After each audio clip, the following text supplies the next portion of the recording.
La relation à distance, ça te prend dans les tripes, particulièrement si tu fais partie de ma famille des dépendants affectifs, et particulièrement si tu as le profil anxieux. Il y a l'anxieux et il y a l'évitant. Le profil anxieux, la relation à distance, bah, ça le rend anxieux. Et surtout, c'est on-off. Tu sais, quand t'es ensemble, c'est hyper intense. Tu sais en plus que ça va pas durer vu que tu vas repartir, vu que c'est à distance.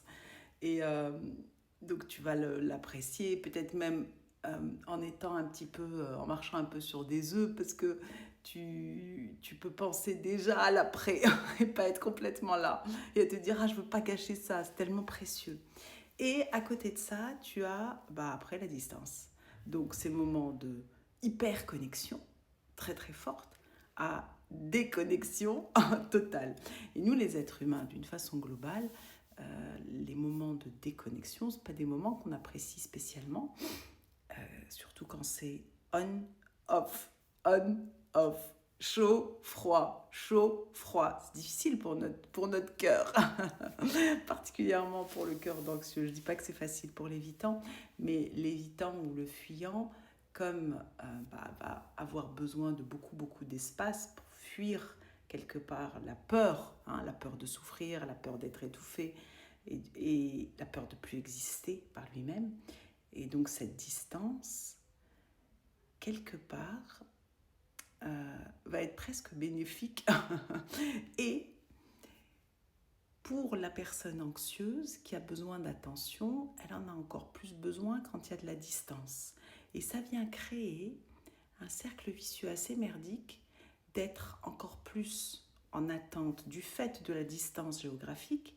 Et si tu es avec un profil fuyant et évitant qui ne va pas être très démonstratif, présent en attention à distance ça se manifeste que par le téléphone, bah du coup, ça va être plus difficile pour toi. Et plus tu vas être sur ton dos, plus il va créer de la distance, plus il va créer de la distance, plus ça va t'affoler, plus tu vas être sur son dos. Et ça va être souvent en mode pas chérie, je t'aime, tu me manques, plutôt en mode reproche. En mode toi-même, tu auras envie de.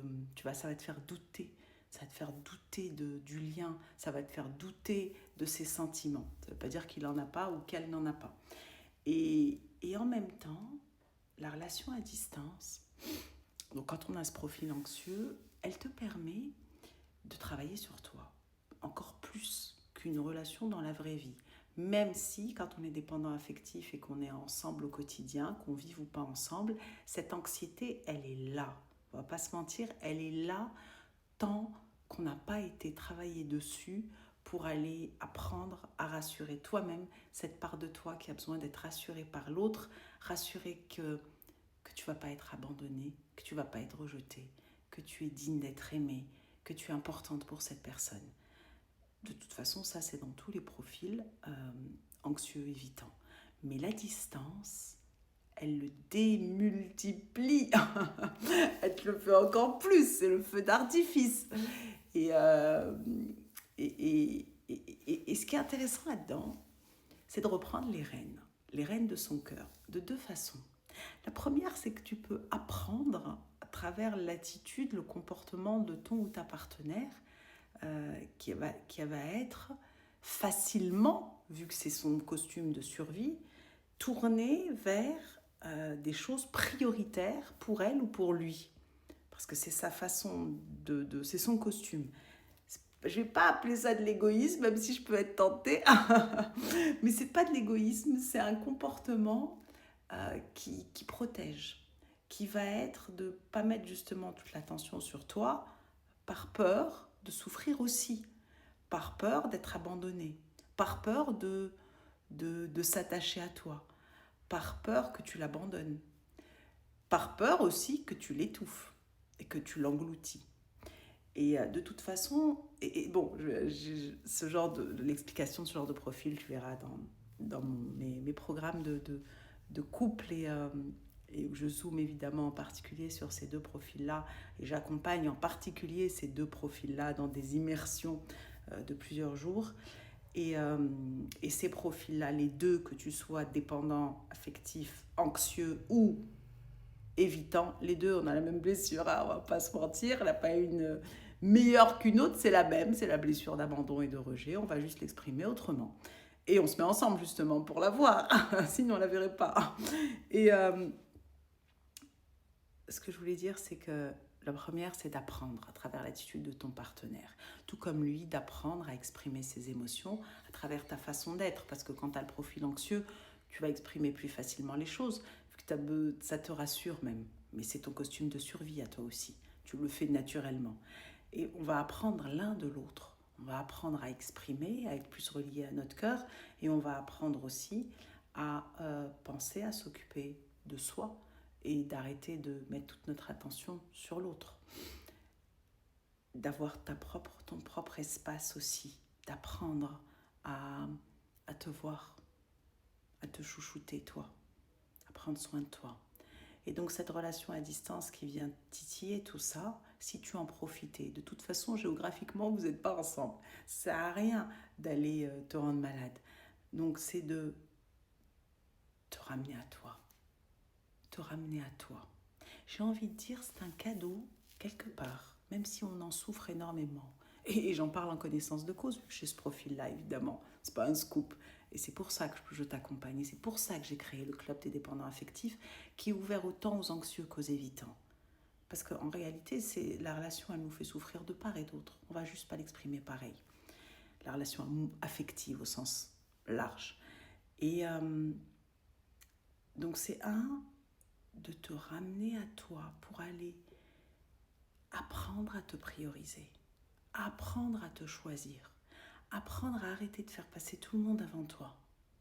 Et aussi, en parallèle, besoin de guérir cette blessure d'abandon, pour toi et pour l'autre. Mais j'ai envie de dire, la vie, quelque part, elle te gâte parce qu'elle t'en donne plus conscience, parce que ça te fait encore plus pour souffrir, parce que l'évitant ou le fuyant, je mets au masculin, c'est féminin aussi, il va s'oublier plus facilement en réalité, parce que son costume de survie, c'est d'être tourné vers l'extérieur, mais c'est une accumulation.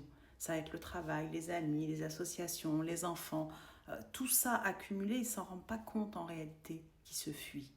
C'est plus facile pour toi de le voir. Et en même temps, aujourd'hui, il y a de plus en plus de personnes de profil évitant ou fuyant qui m'écrivent et qui me disent « Je me rends compte que je rassure pas. Je me rends compte que je ne sais pas exprimer mon amour à l'autre, même si je l'aime évidemment. Je me rends compte que j'ai du mal à me relier à mes émotions.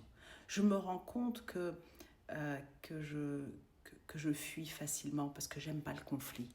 En réalité, après, le résultat, il est pire. Mais c'est un costume de survie. Et donc, c'est tous les deux, on a à apprendre, autant l'anxieux à l'évitant, à poser nos costumes de survie. Mais pour faire ça, évidemment qu'il y a besoin d'être accompagné et d'aller soigner ces blessures d'abandon et de rejet. D'aller s'occuper de nos enfants intérieurs.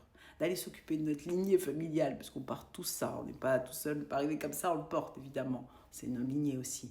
D'aller s'occuper d'aller apprendre à reconnaître ta valeur, de te relier à toi, d'apprendre à se relier à notre cœur, à ton intuition, à qui tu es, d'aller apaiser les peurs.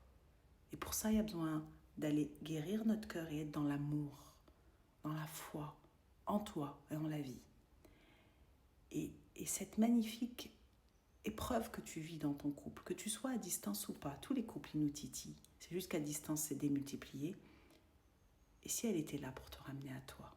Et apprendre aussi, je suis thérapeute de couple et ça me passionne, apprendre à co-créer un espace différent entre nous, apprendre à nous relier à notre cœur, apprendre à l'évitant à dire les choses et à l'anxieux à laisser de la place et à aller prendre sa place à l'intérieur de lui. Les deux, on a besoin de prendre notre place à l'intérieur de nous.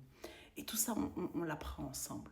C'est ce qu'on voit dans le club des DA, ou dans les parcours où les couples, évidemment, ont leur place, et que tu sois en couple ou pas. Parce que ce qu'on fait, c'est qu'on rejoue les histoires pour s'en rendre compte. Alors toi, comment tu vis ta relation à distance? Est-ce que ça te parle? Est-ce que tu es plutôt du profil anxieux et évitant? Et comment ça se manifeste pour toi? Et si tu en ressens l'élan, tu as ta place au club des DA. Je t'envoie beaucoup d'amour et beaucoup de douceur, et bienvenue dans cette magnifique aventure.